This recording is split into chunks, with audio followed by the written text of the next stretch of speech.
Hey, what's up, guys? Welcome back for episode 5. It's a good one here today. I know you're busy out there, so let's get right to it. So the first one I got here for you is from a podcast called Health Theory. I think we featured him last episode. It's the guy from Quest Nutrition, Tom Bilyeu.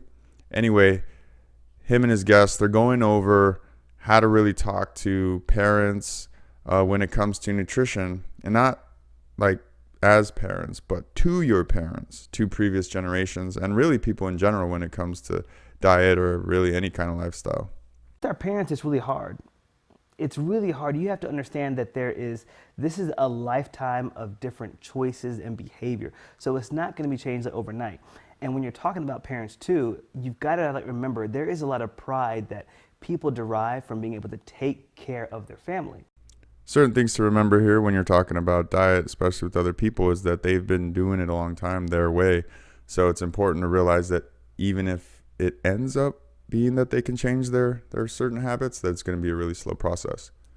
So what I said to them was, hey, these Cheez-Its aren't good. You got to stop making all these fried foods, all this fried chicken. You got to stop. What they heard was, what you gave me growing up was not good enough. Just gave me the chills. Wow, that's super powerful there. So he's coming at it from, hey, mom and dad, look, all these foods aren't good enough for you. Stop making them.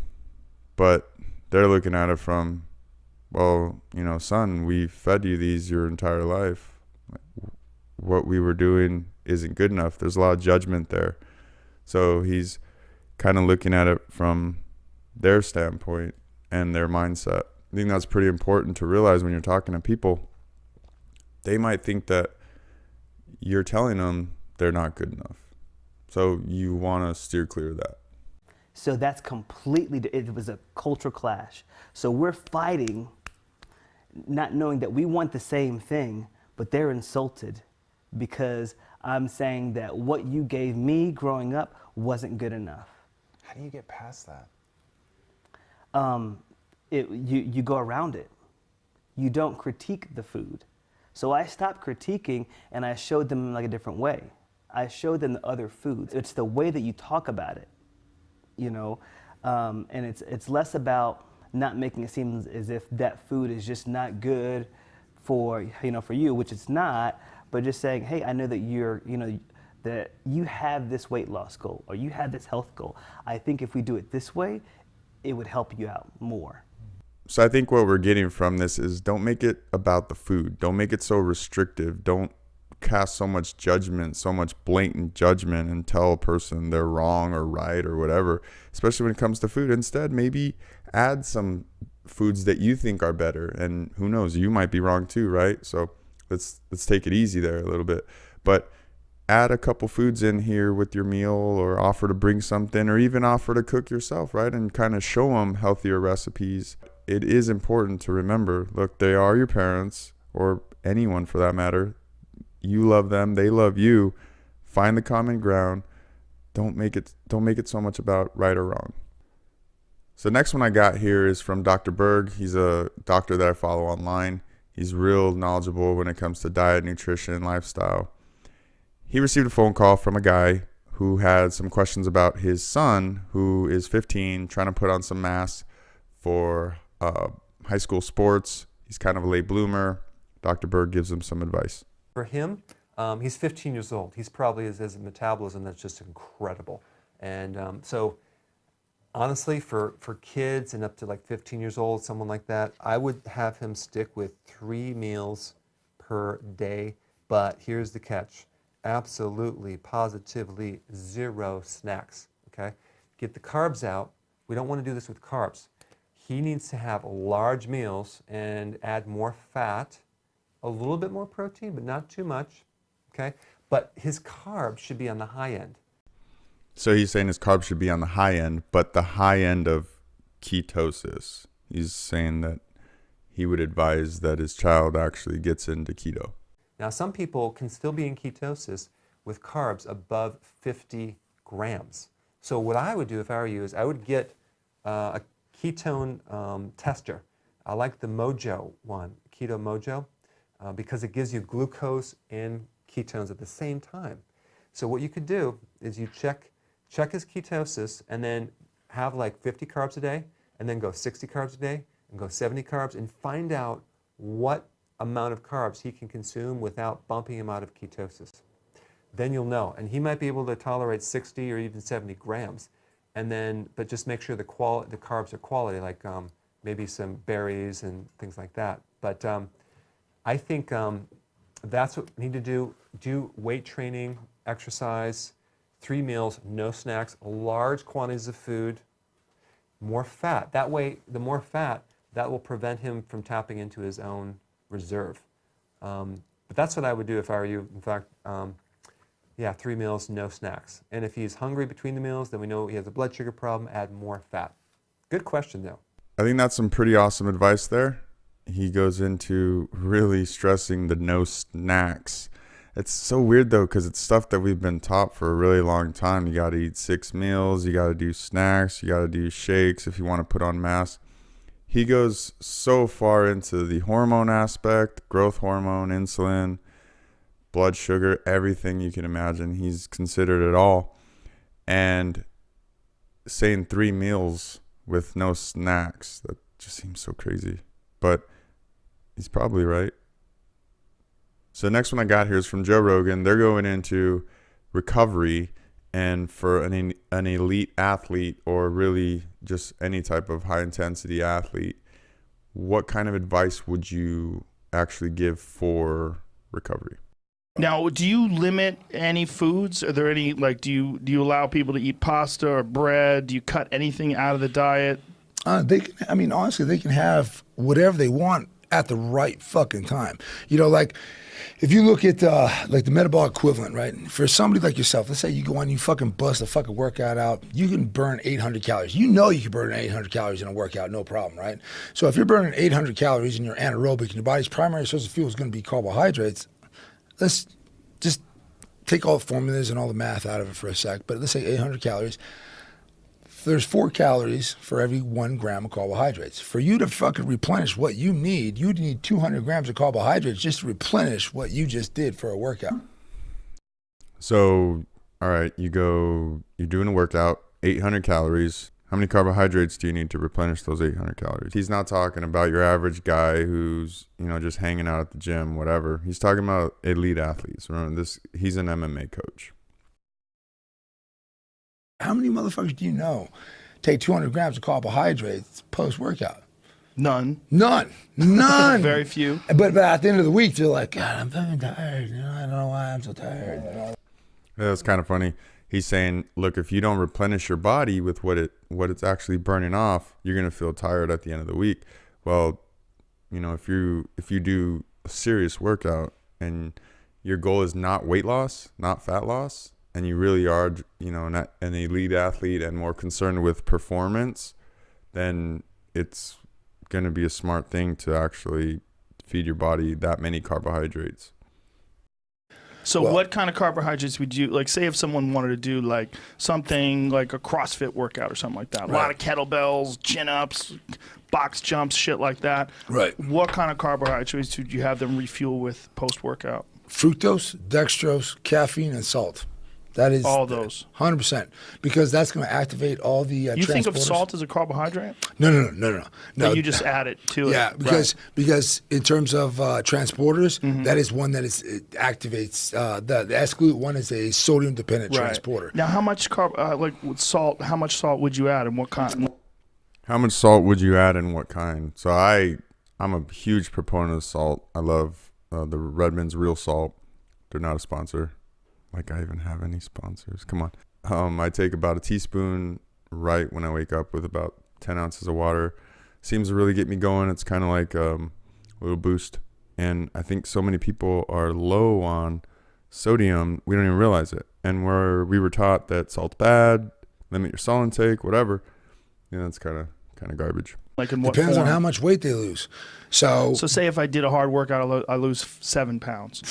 Fuck, man. So what if I beat the shit out of the bag, fucking run around the block, do hill sprints, right? and I come back 5 pounds lighter or whatever? Just give me a number. Okay.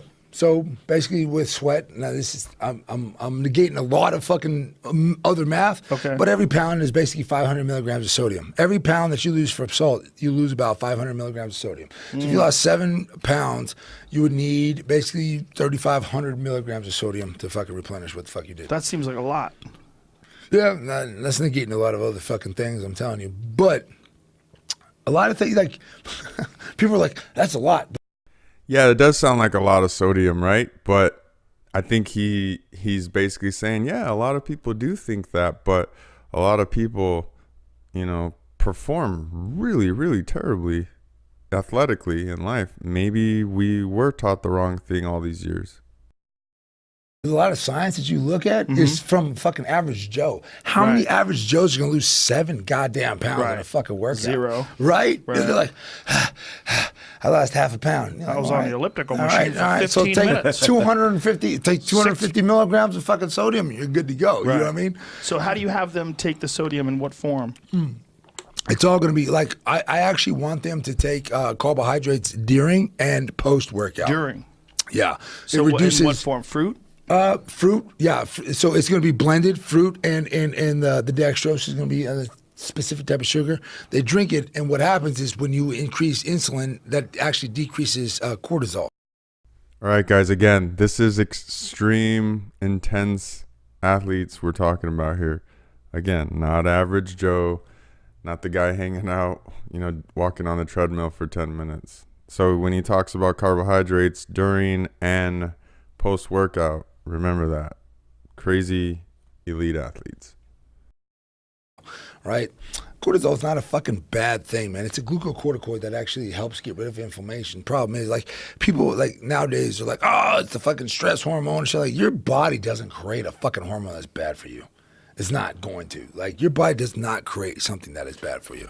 It's just bad for you at the wrong times and in the wrong doses. And excessive, like insulin. Yeah, Is insulin bad for you? Fuck no. Ask a diabetic. They're like, fuck, I wish I had that shit. You know what I'm saying?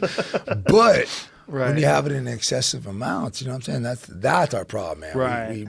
We don't know when to take it and how much to take. So do you have guys take those glucose gels like those like runners take? Like, No. what do you no? No, I actually, I find out what guys like too. At the end of the day, like, consistency on a diet is the most important fucking thing. If I get somebody on the zone diet, the paleo diet, the fucking grapefruit diet, there's 75,000 diets in the fucking, on the internet right now today. If I fucking have you consistent on one diet, you're going to fucking see results. Consistency. And I always tell people, I'm like, I'd rather you be 100% consistent on 10% of my diet than 100% consistent on 10% of the diet. You know what I'm saying? Like, so at the end of the day, like, I have guys that they have sugar teeth. I'm like, fuck, man, goddamn, eat some fucking Twizzlers post-workout. Your body's going to fucking use it. Your body is going to use it. You know what I'm saying? I've heard that before. Like people that recommend candy 100%. post-workout. Yeah, is it the best? No, I know you have Ron Patrick talk about like ATP trapping and shit like that. But like when you're done working out, your body needs those carbohydrates quick, fast, and in a hurry. It's going to activate those transporters, and your body's going to use them. Again, elite athletes, not average guy trying to lose 20 pounds. I think the important thing to take away from this is that everyone's goals are different.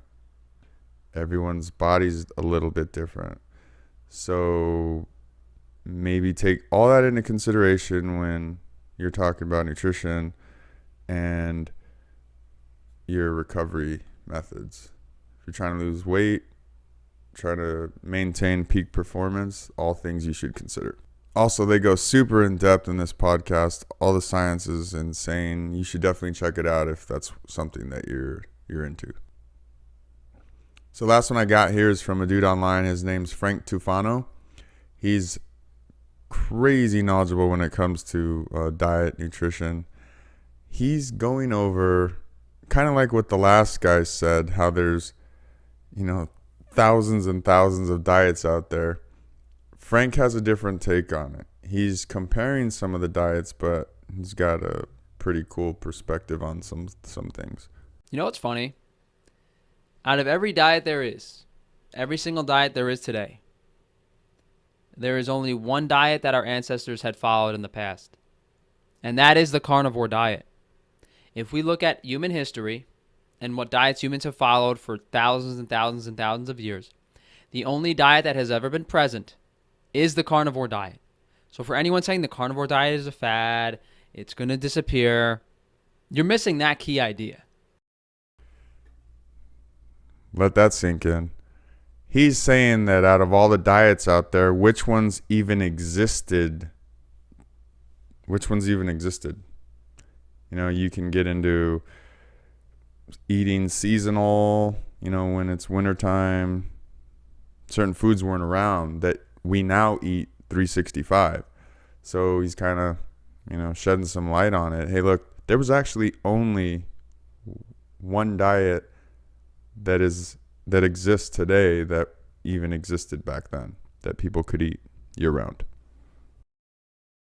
You don't understand that any diet you're following now, whether it's a vegan diet, a standard American diet, a vegetarian diet, a pescatarian diet, a Mediterranean diet, any diet you follow now, never existed before. Carnivore diet, there were people that were on carnivore diets thousands and thousands of years ago. It's the carnivore diet is the only non-man-made diet. That's what you guys are missing. If you think that's why people are so threatened by the carnivore diet, they see it's working, and that's the reason it's working. That's kind of insane, right? It's the only non-man-made diet. I can't even add anything to that. All right, guys. Well, that's all I had for this episode. I hope you found at least one thing in here worth your time. If not, we'll try again next time. All right, guys. Peace.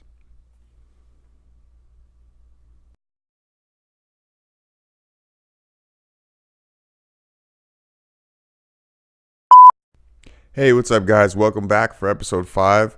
Got a good one today. I know I say that probably every week, right? No, but for real, this is good stuff. It's all about diet, nutrition, kids, different things you can do to whatever. Who cares? Hey, what's up, guys? Welcome back. Episode 5. Got a good one in here for you. Good one in here for you. In where? Where is it? Hey, what's up, guys? Welcome back. Episode 5. Got a good one here today for you. Hope you're into diet. Hope you're not into